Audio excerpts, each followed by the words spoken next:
let's kick off. Today we'll talk about healthcare software as a service and how to use Kubernetes and cloud native to both take on new markets and deliver securely in a compliant manner. Some of you might recognize some of these challenges, no matter if you're in SaaS or in any kind of business in general with heavy competition. A lot of times you end up wanting to adopt cloud to deliver software faster and in a more streamlined fashion. If you are in heavily regulated businesses handling personal identifiable information, breaches of those can cause really bad PR. And we have quite a few examples in Nordic countries just lately. If you are in public procurements, oftentimes it's also an increased focus on both applying to GDPR and having strong information security controls in place. If you follow sites like enforcementtracker.com and others, you clearly see that there are a huge amount of increased activity by data protection authorities across the EU, and also a large increase in GDPR fines lately, which a lot of regulated entities has experienced firsthand.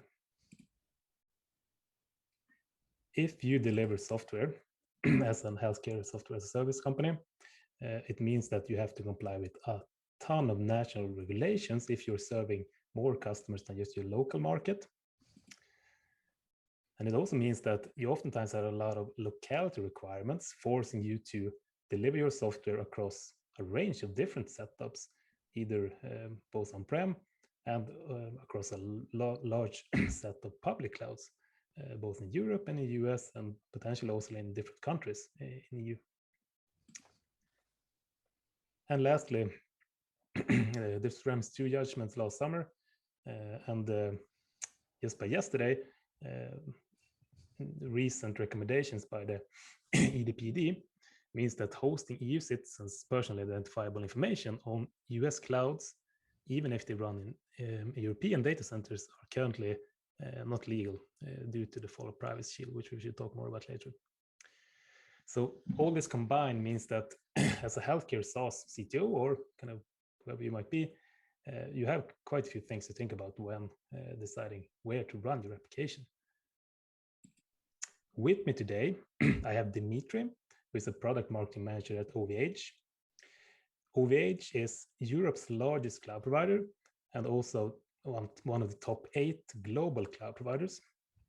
OVH is heavily involved in the European ecosystem around data sovereignty, around the GaiaX product that we'll talk more about, and just in general, a large enthusiasm driving of open source and a collaborative European ecosystem. So I want to welcome Dimitri very much to this webinar. Today we'll talk briefly about how to think of when to approach the question of where to run your workloads and how to do it in a compliant manner. And then we'll round off with a Q&A session. Thank you, Robert. So hi, everyone. So I'm Dimitri.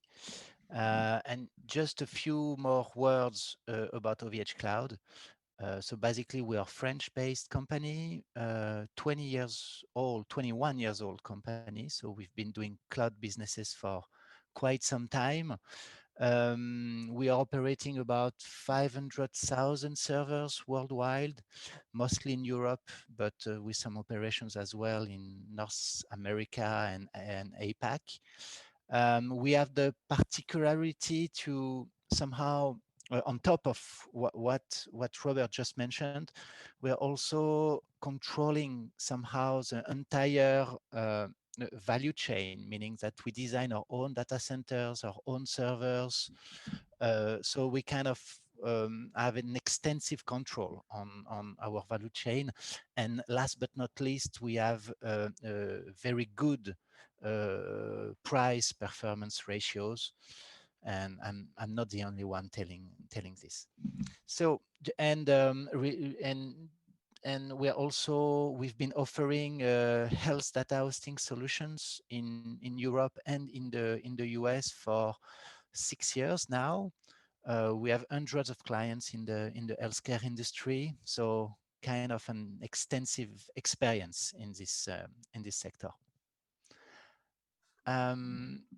So if you can move to the next slide, just to make it quick, I mean, to make like a long story short, because the idea is not to, we could spend an hour or more explaining, talking about this topic, and I guess you guys are already kind of aware of this, but to make it short, 2018, US enforced the Cloud Act. So basically it allows American courts to ask for any American-based provider to provide data from their clients. This actually made kind of some noise because it happened exactly the same year as the GDPR got enforced in Europe as well. And these two laws are clearly not compatible. But despite this, all the controversies, the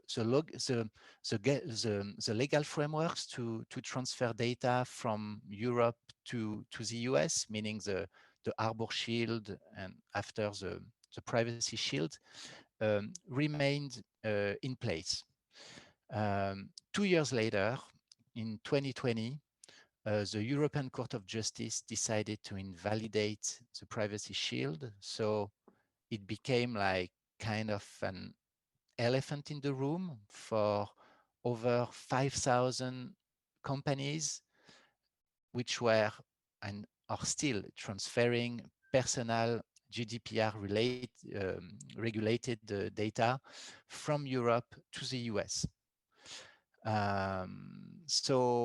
And this actually got validated not because of the Cloud Act. The funny thing, it's actually because of the some sort of lack of compatibility with the FISA Act, meaning the Foreign Intelligence Surveillance Act from the US, which got amended in 2008, I believe, and allowing the NSA or the various American surveillance agencies to monitor the networks and to monitor and to get access to the data hosted by any American company anywhere in the world.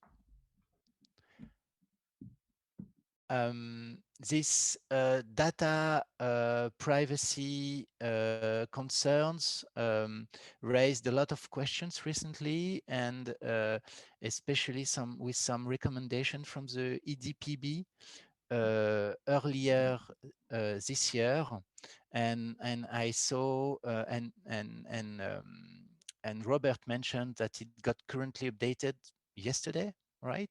Yeah, yes, I had to include it, but pretty much it just reinforces the responsibility of the data controller to actually make sure that when you transfer personal data, that you do it also with regards to the country you are transferring the data to their laws, and it's not explicitly forbidden to transfer data to third-party countries, of course, but you need to take into account things like FISA, for example, or kind of other local laws and regulations that might impact on the individual's rights as written in the GDPR. So basically, you can use tools like encryption and so on, but if you do that, you need to make sure, and it's your responsibility as a data controller to make sure that nobody can access personal identifiable information, not now and not for the foreseeable future, which in practice, if you take into account laws like FISA or others in other countries, is pretty much impossible to achieve.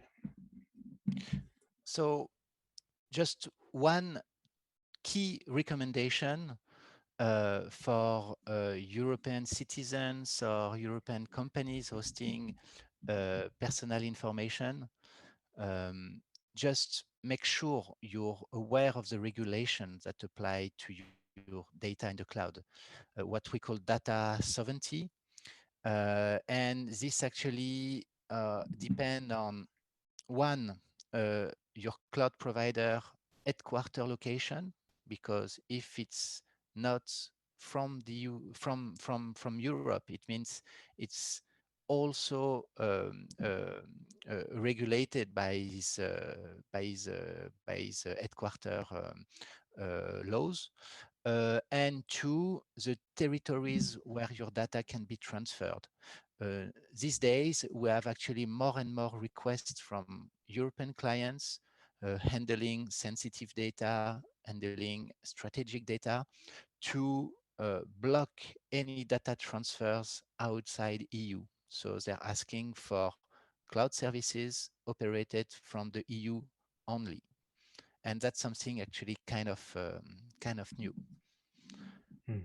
Um, so I suggest to move ahead and to once again to have like a brief overview of the different aspects in terms of health data compliance, the different stuff you should look out when you host or when you operate services with health data.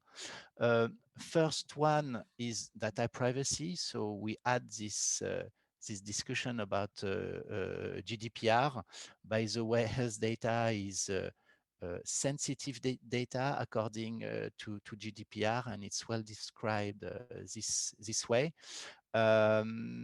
It's not the only data privacy regulations. There are different adequation decisions from the European Commissions, adequation between GDPR and other countries' regulations, like Japan, like Canada, and even in the US, California and New York, as you know, enforce some data privacy regulations. So it's moving forward.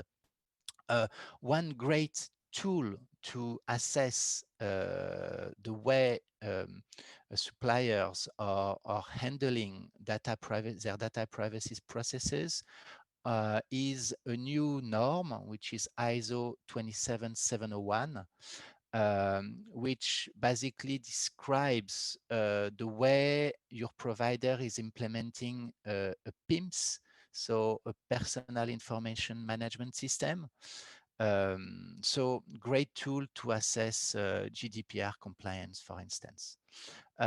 Second category are, I would say, more global standards of security and data protections, stuff you guys may already know, like ISO 27001 or SOC 2 type 2, for instance, which provide reports about data protection, and especially data confidentiality is enforced by your supplier.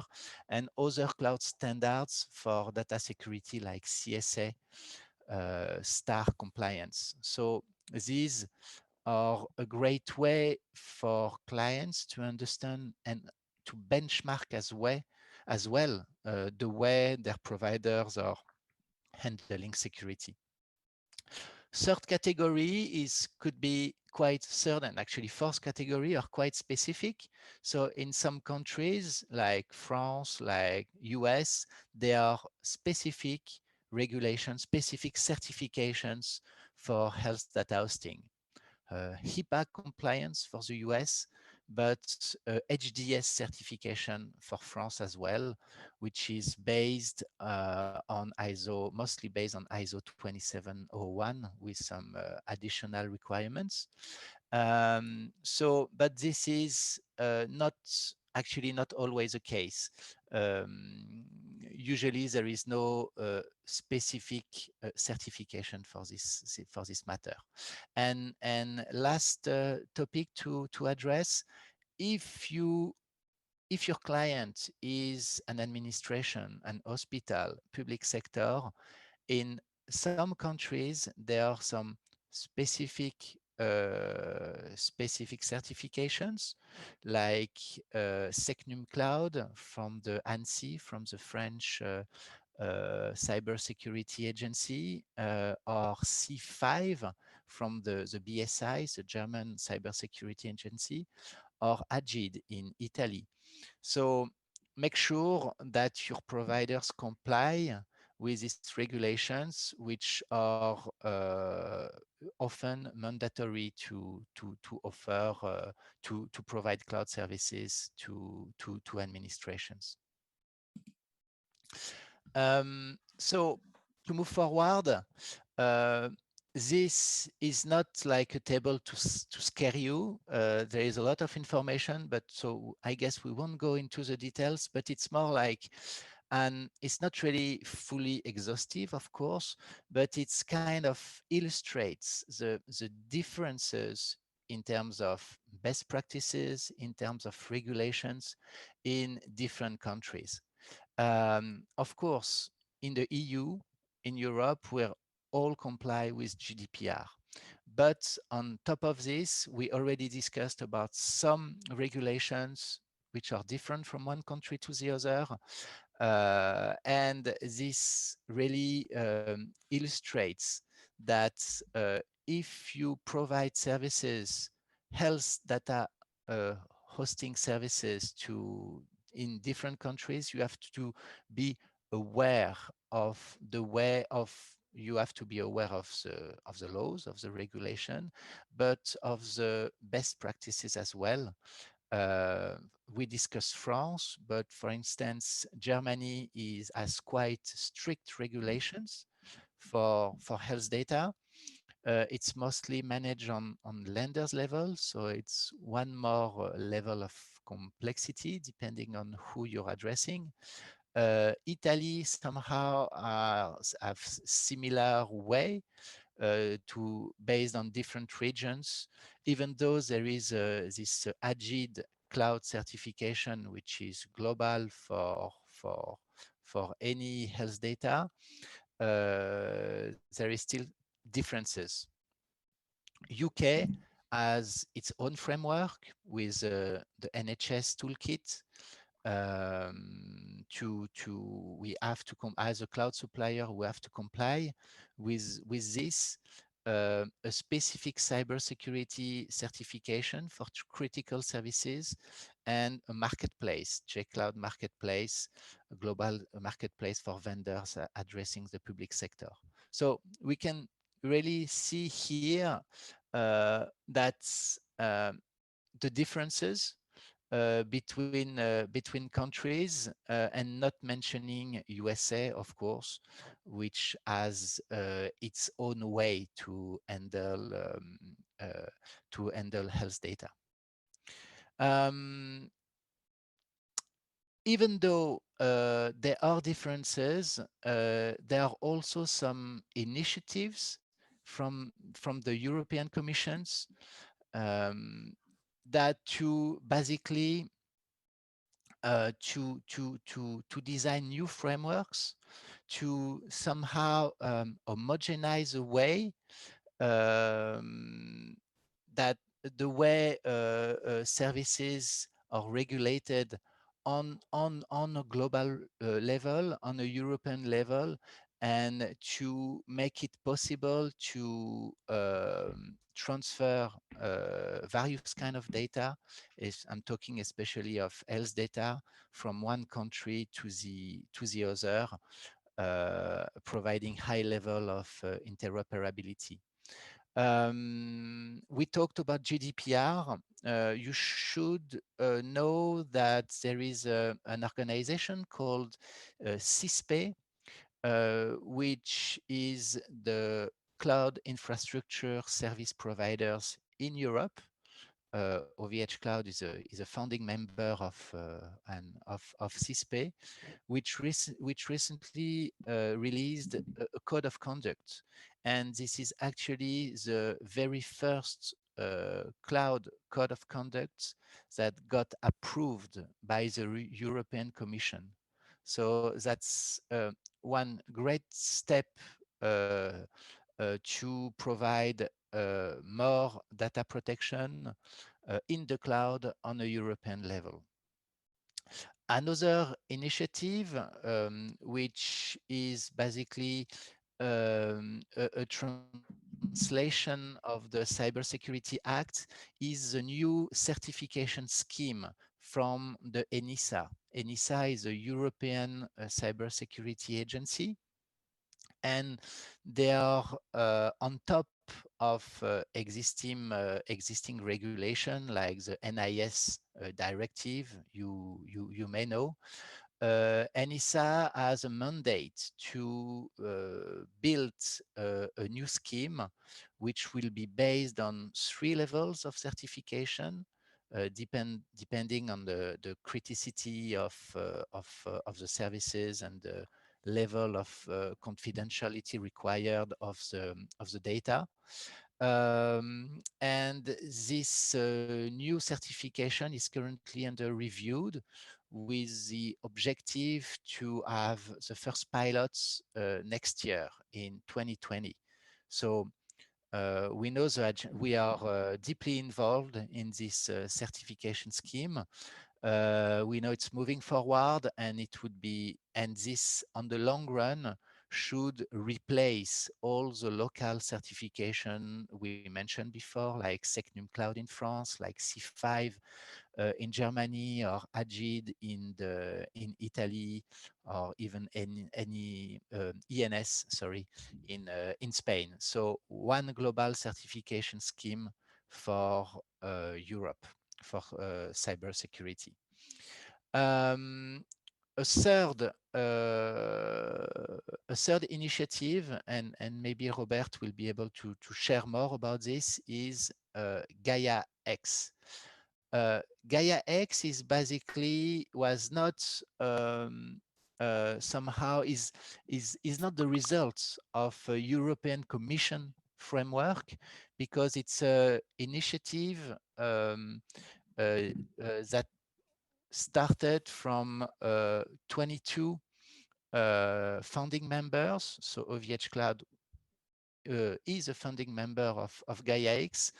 It started in France and Germany, and now it's extending all over Europe, and I would say even across the European borders. And Gaia X, to make it short, it's kind of a federated infrastructure framework, which is fully compliant with European regulations, which ensures the data sovereignty we talked before, and it takes the form of a catalog of services which are interoperable with each other. So huge huge topic, big initiative. I guess there is over 200 members in Gaia X. So that's something we are definitely mostly interested in, knowing that there are some work groups about healthcare also in various countries all over Europe, discussing use cases we could together implement using this framework. Robert, you want to add anything about Gaia X, or maybe later? No, that was a great summary. I just want to say that it's also gaining a lot of traction in the Nordics overall. And yeah, I think this is definitely a great initiative that is gaining more and more traction. Okay, and last but not least, this European Health Data Space Initiative, still quite new, but with the objective to have somehow to offer like cross-border European patient data sharing in a safe manner. So we'll see how it goes. Yeah, thanks, Dimitri, for that great summary. I'll continue a bit, and I mean, as you heard from Dimitri, no matter if you're running a global healthcare company selling to markets all across the world, or if you're just selling to your domestic market, you have a lot of things to keep in mind to handle business operations in a good way as possible. A lot of similar companies have adopted cloud native as a way to both be fast and innovative, but at the same time get the scalability and get the availability of cloud native services without necessarily tying yourself up to any specific cloud vendor. This set of effects is usually achieved using containers and Kubernetes. But what you need to keep in mind is that you need to customize your platforms in order to run them in a compliant manner.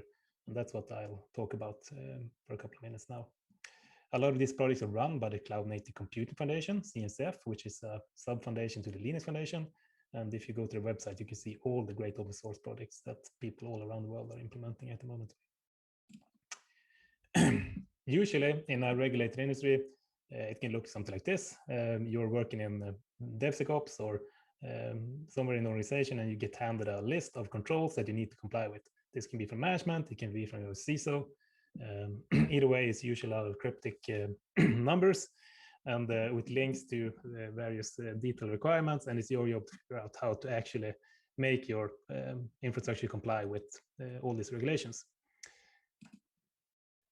What you usually start with is try to figure out, okay, which controls go where. And it's usually kind of a mixture. You usually talk about some kind of shared responsibility model where you have certain controls you need to implement on the application level. Then you usually have some kind of platform layer. Either you run this yourself or you buy it as a service. And you usually have a cloud provider in the bottom, or you run stuff on premise, and kind of the controls looks different depending on which layer in the application stack you're currently looking at. If you are looking to run containers, which a lot of people do when adopting cloud native, usually you're faced then with the question, okay, how do I implement a platform like this? Kubernetes has gained huge traction. Oftentimes you start out and you start looking at, okay, I need to sort out all these controls. How do I build my platform? Kubernetes is great. It's also a lot of underlying problems, but it only takes you this far. So in regulator industries, you need certain additional capabilities to be able to live up to all these controls that you got on your list. So oftentimes you need pretty much all the stuff and additional things as well listed in here to the left. You need to handle security in a good way. That means vulnerability scanning, intrusion detection, various forms of security hardening. You need good observability. So that means great monitoring, logging. You need audit trails, clearly telling who did what, and so on. You often have a ton of reporting. So you need great dashboards. You need ways to automate the work that needs to be done around compliance and showing that you're compliant, not only at certain points in time, but in real time as you go, and so on and so on. So there's quite a lot of work involved here, and depending on your specific regulations you have to comply with, usually it ends up with you having to implement the same type of capabilities. Here we have grouped it under ISO 27001, which is very common in Europe, that you try to create a lot of Excel files and you streamline all your different local requirements into a summary kind of based on ISO 27001, for example. So oftentimes you need to implement things like vulnerability management, you need great logging, you need backup capabilities, you need some kind of policy control to make sure that your containers are behaving the way they are supposed to do over time. You need intrusion detection to make sure that nobody malicious is accessing your applications. Oftentimes you need network segregation as specified by various controls. So you need to separate your backend services from your front-end services, for example. Of course, you need to encrypt data, both in transit and at rest. And you need very detailed access control. So not just giving root access to everybody in the organization, but having really fine-grained role-based access control is, of course, good both for security reasons, but also for complying with your regulations. And on top of that, you also want great visibility into what's going on, so that either your information security departments can look at this and take actions, or or you want alerting, or you want continuous to be aware of if fishy things are going on with your containers. So this, I would say, are in general best practices that you should implement somehow. Here we have shown a few tools from the cloud native ecosystem. There are a lot of others, but these I would say are what the community has centered upon being best of breed solutions for solving these specific problems. So then comes the question, okay, this is open source, which is great. You can build this yourself and you can run it and manage it yourself. Just pick the tools, integrate them together, and off you go. So that is a great business case for cloud native. You need to make the business case though. Should you actually build it yourself? Because it's depending on your actual requirements, it might mean that you need to have 5 to 6 Kubernetes administrators actually running this 24/7, which might be core competence, or it might not. And it might be easy to hire these guys or girls, or it might not. So kind of making the business case oftentimes comes back to, is this core competence for me? Should I do it myself? Or should I kind of look to buy these services in some way? And if you are looking at the buy route, you can either buy specific services, either from American hyperscalers, which have a ton of services. AWS, I think, has over 230 categories of different services. So, I mean, you can pick and choose if you want to get everything on a single cloud. If you want to comply with GDPR, though, you have to do this on a European cloud, which currently might not be as complete with regards to the service catalog as the American counterparts that a lot of companies are used to. So you need to think about what services you want to run and how to go about that. Option number 2 is basically to buy a fully managed service where you have a partner that runs your complete stack. That could be across an American cloud, it can be on a EU cloud. What it means is that you get the same kind of software stack and the same kind of APIs, no matter where you run it. So basically it buys you the same experience and the same stack across a host of different options, EU and American clouds. A lot of people might not be extremely familiar with the European cloud landscape, having been spoiled by great American cloud services for the last decade. So when customers come to us, we often get to help them to think about where to run the workloads. If you figured out that we need to migrate a workloads from an American cloud provider because of GDPR, oftentimes this is kind of the checklist that you have to run through.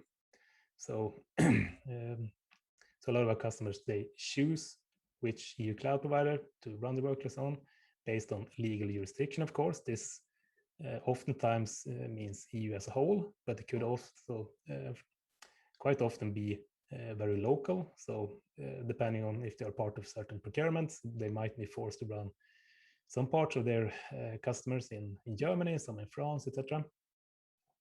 The second thing you need to take into consideration is basically what kind of platform services do you require? And this ranges from cloud providers that pretty much just provide IaaS up to OVH that provides a broader set of services. And you need to pick and choose kind of what you can get from a cloud provider, what you need to build yourself, or what you can buy as a managed service from third-party companies. And then kind of the list goes on. Oftentimes you look at things like uptime history or kind of the specific SLAs at the cloud provider. You look at data center footprints to be close to your markets. Of course, if you're a global healthcare company, you want to be able to provision your applications across the world, pretty much Asia, EU, and the US. Oftentimes certifications are very important, like Dimitri talked about. This can also be a go or no go in different kind of procurements, etc. Sometimes also in healthcare, you need to connect with on-premise networks, like at hospitals, etc. If you need to integrate with journal systems and other kind of things running out at the actual premises of hospitals, you need network connectivity, which you can't get everywhere. And then you might have any set of specific controls that you need to solve for, depending on what laws and regulations you need to comply with, which might kind of mean that you can go with one cloud provider or another, depending on their exact infrastructure. So this is a decent amount of work to figure out, but it's by no means impossible. That was a brief summary. We are a bit over time, but I would love to take any questions if you guys have any. If you have any, just write them in the little Q&A box in Zoom, and we'll respond to it and send out the material to you guys after the webinar is done. So let's wrap up. Thank you everybody who attended. Great you took your time out of your day to attend and listen in. If you have any questions, just reach out to me or Dimitri. We will have to help you sort out any questions you have around these topics. So okay. Have a nice day. Thank you everyone. Bye bye. Bye bye.